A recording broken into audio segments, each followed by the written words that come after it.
Good morning students. आज से 2 month पहले हमने चैप्टर स्टार्ट किया था क्लास 10th लाइट। सिर्फ एक ही लेक्चर लिया था, उसके बाद से लेक्चर नहीं आए। तो अब हम कंटिन्यूसली इस चैप्टर के लेक्चर आप तक पहुंचते रहेंगे। तो हम स्टार्टिंग से ही पहले लेक्चर जो हम पहले एक बार कर चुके हैं वहीं से स्टार्ट दोबारा करेंगे।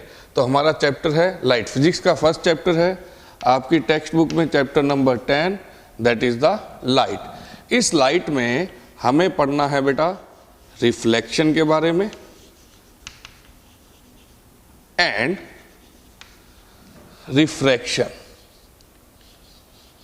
Reflection and refraction. और हम डिस्कस करेंगे ऑप्टिकल इंस्ट्रूमेंट्स पे, ऑप्टिकल इंस्ट्रूमेंट जिसमें कि हमारे माइक्रोस्कोप और टेलीस्कोप के बारे में डिस्कस करेंगे। ठीक है, तो ये हमारा मेन पार्ट रहेगा। पहला पार्ट होगा हमारा रिफ्लेक्शन, सेकंड पार्ट होगा हमारा रिफ्रैक्शन।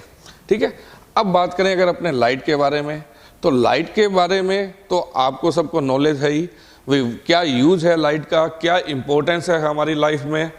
ठीक है, तो उसके बारे में ज़्यादा हम बात नहीं करते। सिर्फ ये लाइट जो है किसी भी ऑब्जेक्ट को देखने के लिए, to seen an object we need the light. किसी ऑब्जेक्ट को देखने के लिए हमें किसकी ज़रूरत पड़ती है? लाइट की। जैसे कि एज्यूम करें एक डार्क रूम है, बिल्कुल अंधेरा है, लाइट की रोशनी की एक किरण भी वहाँ तक नहीं पहुँच रही है तो हमें वहाँ कुछ दिखाई नहीं देगा। लेकिन जैसे ही वहाँ लाइट पहुँचेगी, चाहे वो एक्सटर्नल सोर्स हो या बाय द सन हो या किसी भी मीडियम से अगर लाइट पहुँचती है तो उस रूम में रखे हुए ऑब्जेक्ट हमें दिखाई देने लगते हैं। ठीक है, तो ये यूज है लाइट का। और इनका कलर, जैसे कि अगर ये बोर्ड है आपको दिख रहा है, this is the green board, तो ये ग्रीन क्यों दिखाई देता है? अब क्वेश्चन ये आता है भी हमें जो ऑब्जेक्ट के डिफरेंट कलर्स दिखाई देते हैं, ऑब्जेक्ट के हमें डिफरेंट कलर्स दिखाई देते हैं, उसका रीजन क्या है? जैसे कि ये आपको ग्रीन दिखाई दे रहा है, ये आपको येलो जैसा दिखाई दे रहा है। ठीक है, इसका रीजन क्या है बेटा? जब इन ऑब्जेक्ट्स पे लाइट गिरती है, इन ऑब्जेक्ट्स पे लाइट गिरी तो ये क्या करता है? लाइट को रिफ्लेक्ट करता है। ऑब्जेक्ट क्या करता है? लाइट को रिफ्लेक्ट करता है। जब इन पे लाइट गिरती है तो उसमें से कुछ रेज को ये क्या कर लेता है? ऑब्जेक्ट एब्जॉर्ब कर लेता है। और जिस कलर की लाइट को ये रिफ्लेक्ट करता है, जो कि हमारी आईज तक पहुंचती है, हमें उसी कलर का ऑब्जेक्ट दिखाई देता है। कहने का मीनिंग क्या हुआ बेटा? जैसे कि व्हाइट लाइट यहाँ पे आके गिरी, इस बोर्ड पे व्हाइट लाइट गिरी। ठीक है, this white light is the combination of the 7 colours. ये क्या है? 7 कलर्स का कॉम्बिनेशन होता है। ठीक है, 7 कलर से मिलकर ये व्हाइट लाइट मिली होती है। और सब कलर्स की वेवलेंथ क्या होती है? डिफरेंट होती है। तो ये ऑब्जेक्ट अपने अकॉर्डिंग क्या करता है? बाकी कलर्स को क्या कर लेता है? एब्जॉर्ब कर लेता है। सिर्फ ग्रीन लाइट की जो रे है उसको क्या करता है? रिफ्लेक्ट करता है, इसलिए इसका कलर हमें ग्रीन दिखाई देता है। बाकी इसके बारे में हमें ज़्यादा बात नहीं करनी है। तो हमारा फर्स्ट टॉपिक है आज का, that is the reflection.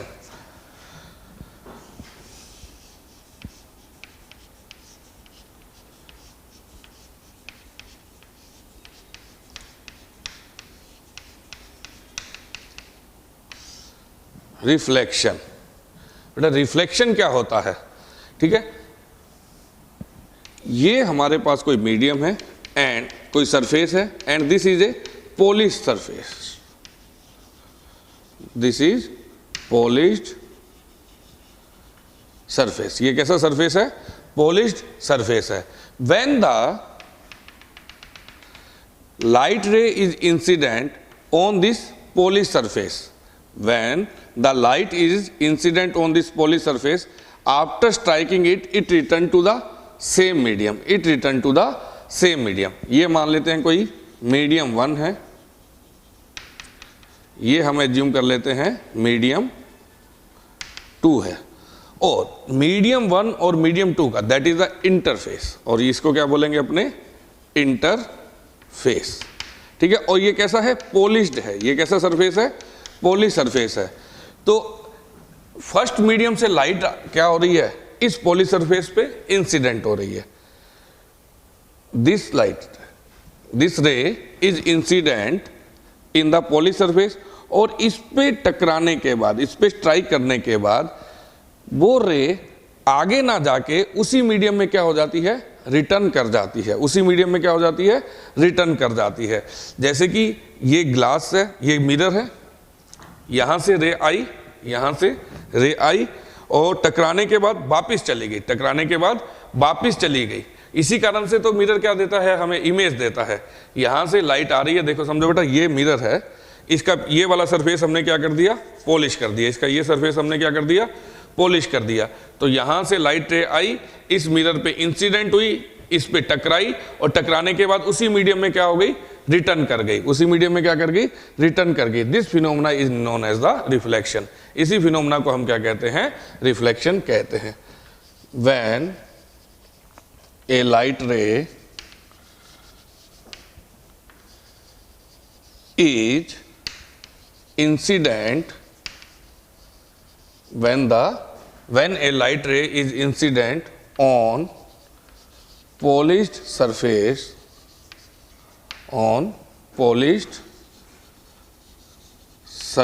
when a light ray is incident on a polished surface after striking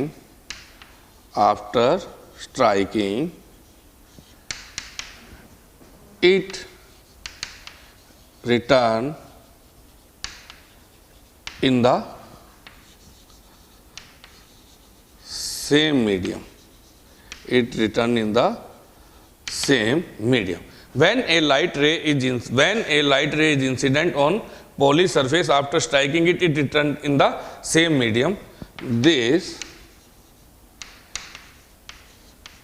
phenomena is known as reflection. This phenomena is known as reflection. इस फिनोमेना को, इसको हम क्या कहते हैं बेटा, रिफ्लेक्शन कहते हैं। तो ये तो हमारी डेफिनेशन हो गई रिफ्लेक्शन की। तो रिफ्लेक्शन की डेफिनेशन हमारी क्या बनी, when a light ray is incident on a polish surface after striking it return in the same medium, this phenomena is called as reflection. इस फिनोमेना को हम क्या कहते हैं, रिफ्लेक्शन कहते हैं। तो इसको आप नोट कर लेंगे।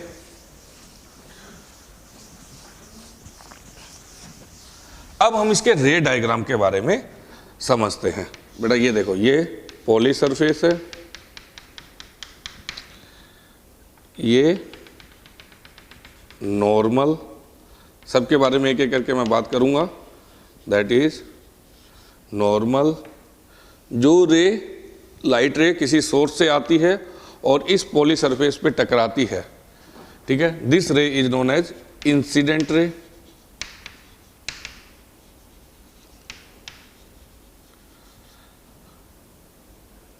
ठीक है, टकराने के बाद ये रे उसी मीडियम में क्या हो जाती है, वापिस लौट जाती है।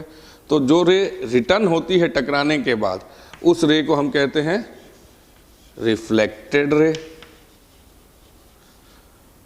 और ये वो पॉइंट, यहां पे रे टकराई और टकराने के बाद रिटर्न हो गई, this point is known as the normal point.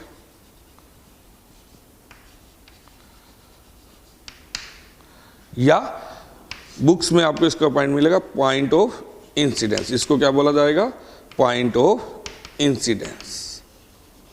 हमारी बुक में जो वर्ड यूज किया होगा वो होगा पॉइंट ऑफ इंसिडेंस।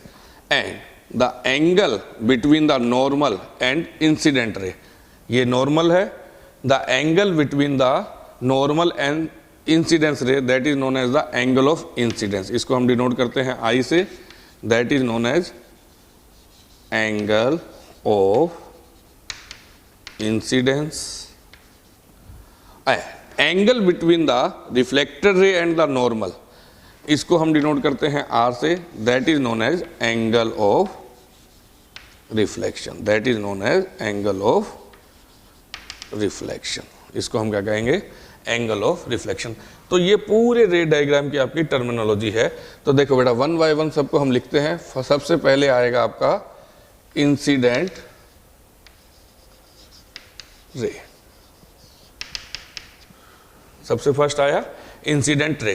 तो इंसिडेंट रे क्या हुआ बेटा, देखो this is the light ray coming from a source. Source यानी कि जो लाइट को क्या करता है बेटा, सोर्स किसे कहेंगे, सोर्स यहां से क्या होती है, लाइट आती है, उसे हम क्या कहते हैं, सोर्स कहते हैं, उसे हम क्या कहते हैं, सोर्स कहते हैं। ठीक है, तो इंसिडेंट रे क्या हुई, the light ray coming from a source and striking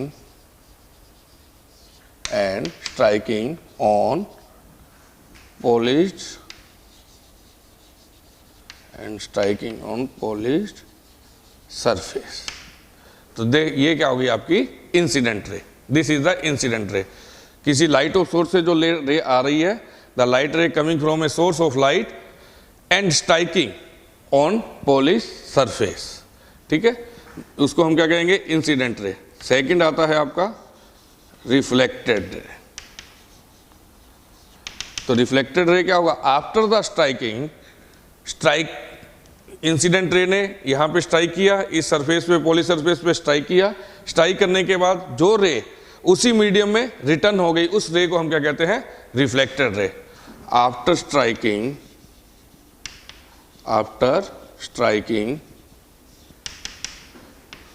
the ray which is returned in the same medium,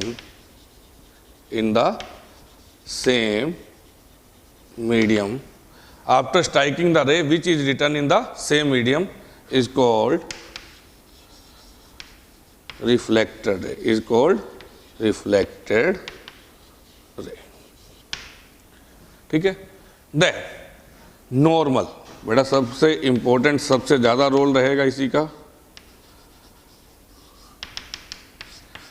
normal क्या है बेटा, आपको यहां पे दिखाई दे रहा होगा, ये पॉली सरफेस को एक परपेंडिकुलर लाइन क्या कर रही है, बाइसेक्ट कर रही है। ये देखो ये सरफेस, और उस पे एक लाइन जो कि इस सरफेस को परपेंडिकुलरली क्या कर रही है, बाइसेक्ट कर रही है, काट रही है, उसको हम क्या कहते हैं, नॉर्मल।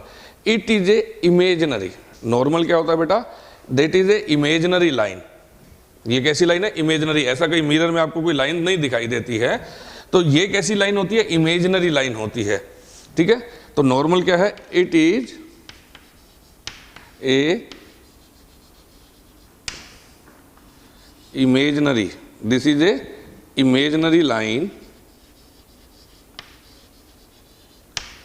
which intersect या which bisect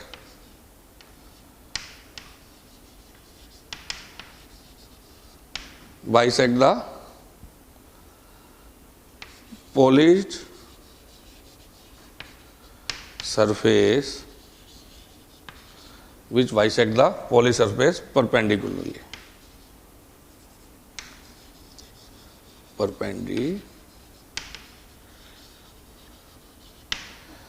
ठीक है, तो ये तीन रे हुई बेटा, इंसिडेंट रे, रिफ्लेक्टेड रे और नॉर्मल। इसके बारे में हमने पढ़ा इंसिडेंट रे। तो इंसिडेंट रे क्या है, वो रे which is coming from the source of light and striking on the polish surface, यानी कि सोर्स ऑफ लाइट सोर्स से एक रे आ रही है जो कि पॉलिश सरफेस पे टकराती है, तो उस रे को हमने क्या नाम दे दिया, इंसिडेंट रे। फिर हमने पढ़ा रिफ्लेक्टेड रे, तो टकराने के बाद जो रे उसी मीडियम में वापस लौट जाती है, टकराने के बाद जो रे उसी मीडियम में रिटर्न कर जाती है, उस रे को हमने क्या कहा, रिफ्लेक्टेड रे। थर्ड है नॉर्मल। तो नॉर्मल क्या है, this is A imaginary line. ये क्या है बेटा, इमेजिनरी लाइन है, this is A imaginary line which is bisect the, bisect का मतलब काटना, which is bisect the poly surface perpendicularly, which is bisect the poly surface. ये देखो, ये अगर आपका कोई पॉलिश सरफेस है, इसको परपेंडिकुलरली ये क्या कर रही है, बाइसेक्ट कर रही है, तो उसको लाइन को हमने क्या नाम दे दिया है, नॉर्मल नाम दे दिया है। ठीक है, अब ये तीनों हो जाएंगे आपके। नेक्स्ट लिखो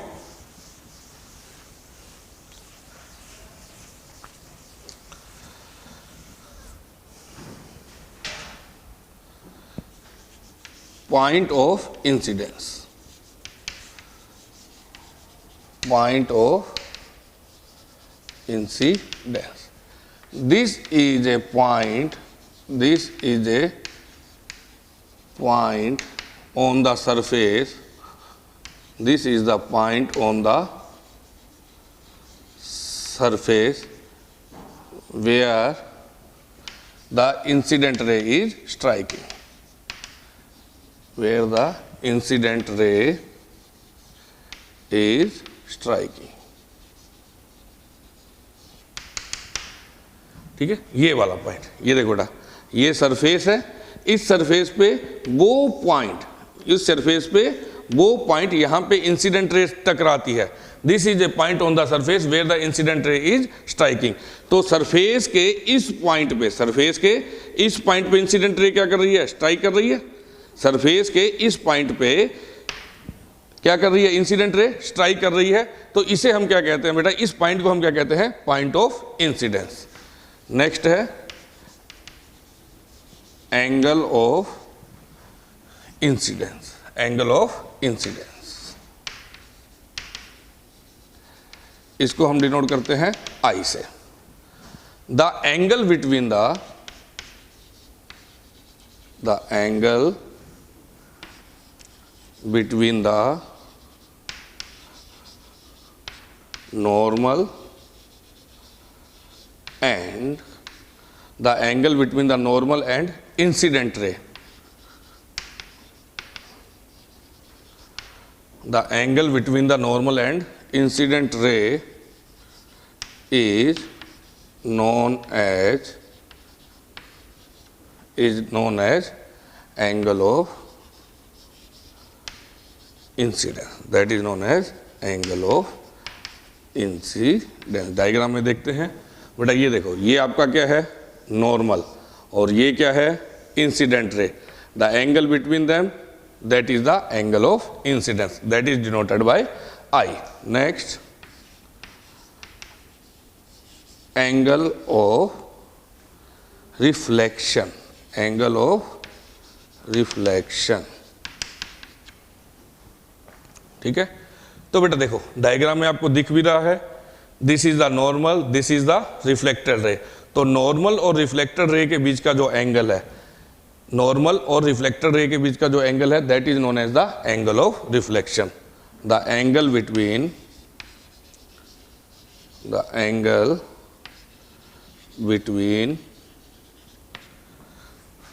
normal and reflected ray is known as angle of reflection. Is known as angle of reflection and that is denoted by R. इसको डिनोट करते हैं हम किससे? R से डिनोट करते हैं. तो ये था बेटा आपका पूरा रिफ्लेक्शन की डेफिनेशन और उसके रे डायग्राम में क्या क्या पार्ट बनते हैं. इंसिडेंट रे, रिफ्लेक्टेड रे, point of incidence, normal, angle of incidence and angle of reflection.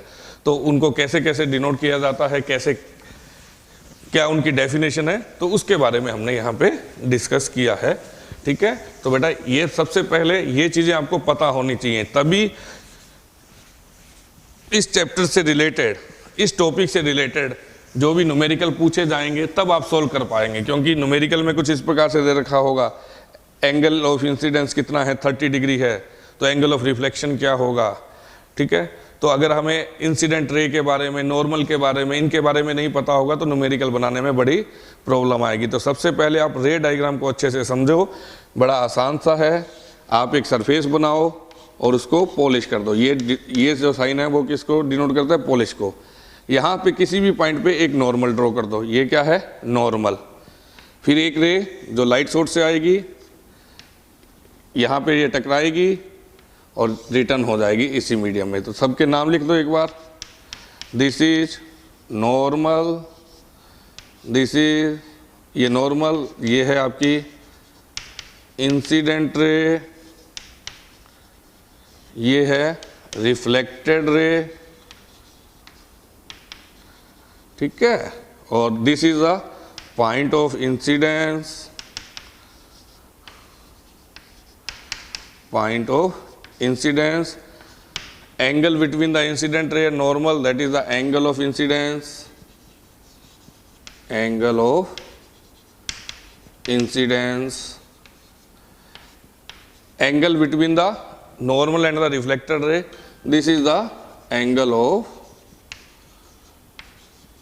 reflection, this is the angle of reflection, clear है, ठीक है। तो ये हमारा फर्स्ट टॉपिक रिफ्लेक्शन के बारे में। अब जो आपके एग्जाम पॉइंट ऑफ व्यू से इंपॉर्टेंट है, 2 मार्क्स में भी पूछा जा सकता है, 1 मार्क्स में भी पूछा जा सकता है, that is the laws of reflection.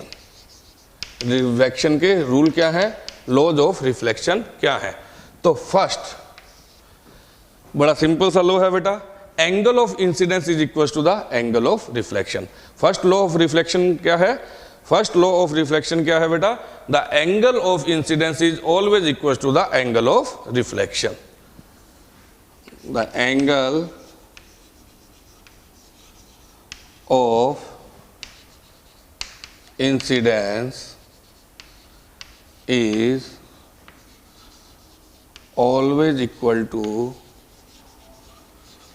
the angle of incidence is always equal to angle of reflection.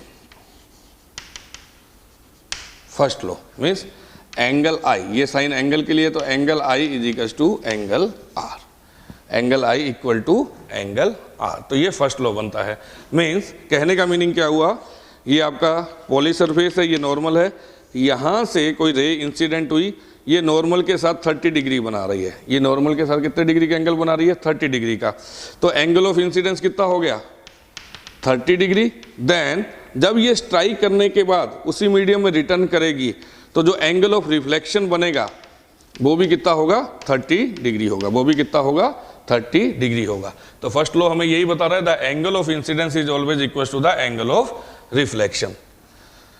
Second point, ठीक है, ये देखो बेटा, incident ray, normal and the reflected रे, 3 चीजें हैं, एक इंसिडेंट रे, दूसरा reflected ray and normal at the point of incidence. ये क्या हो गया, पॉइंट ऑफ इंसिडेंस। देखो तीनों जुड़ रहे हैं, यहाँ पे तीनों मिल रहे हैं, इंसिडेंट रे भी मिल रही है, रिफ्लेक्टेड रे भी मिल रही है और नॉर्मल भी आ रहा है। तो incident ray, reflected ray and the normal at the point of incidence must be lie in the same plane. ये आपका बनेगा सेकंड लॉ। इंसिडेंट रे,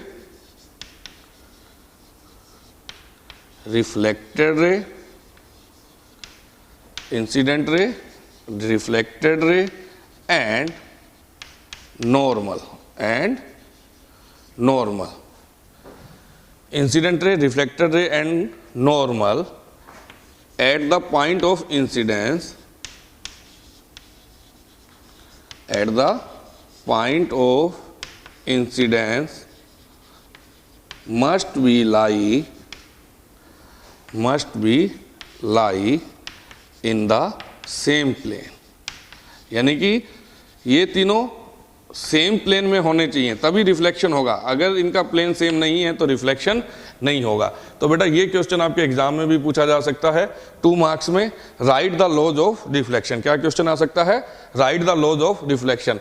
तो फर्स्ट लॉ क्या बना, the angle of incidence is always equal to the angle of reflection. ये important है, important in the sense numerical में इसकी हमें जरूरत पड़ेगी, ठीक है। और सेकंड लॉ क्या है, incident ray, reflected ray and the normal at the point of incidence must be lie in the same plane. ये तीनों incident ray, reflected ray, normal at the point of incidence. Point of incidence हम पहले theory में पढ़ चुके हैं, at the point of incidence must be lie in the same plane. These are the laws of reflection. तो ये था बेटा इंट्रोडक्शन ऑफ द रिफ्लेक्शन, यानी कि स्टार्टिंग थी रिफ्लेक्शन की। अब इसके नेक्स्ट लेक्चर में हम पढ़ेंगे स्फेरिकल मिरर्स के बारे में, क्या क्या हमें पढ़ना है थोड़ा सा माइंड में रखो। हम यहाँ पे स्टडी करेंगे किसके बारे में, स्फेरिकल मिरर यानी कि कर्व मिरर, कर्व मिरर के बारे में पढ़ेंगे। सेकंड, जो आपके एग्जाम का सबसे इंपॉर्टेंट पार्ट है, that is the image formation. तो इमेज फॉर्मेशन ये मेन पार्ट है हमारा। तो पहले हम स्फेरिकल मिरर के बारे में पढ़ेंगे, कॉन्वेक्स मिरर क्या है, कॉनकेव मिरर क्या है, उनमें क्या क्या पॉइंट आते हैं, उन सब के बारे में डिस्कस करके हमें धीरे धीरे कहाँ तक पहुँचना है, इमेज फॉर्मेशन तक पहुँचना है। और इसको हमें सीखना है इमेज फॉर्मेशन कैसे होगी। तो ये हमारे इस चैप्टर का वे होगा आगे बढ़ने का। तो नेक्स्ट लेक्चर में हम देखेंगे स्फेरिकल मिरर के बारे में। Thank you.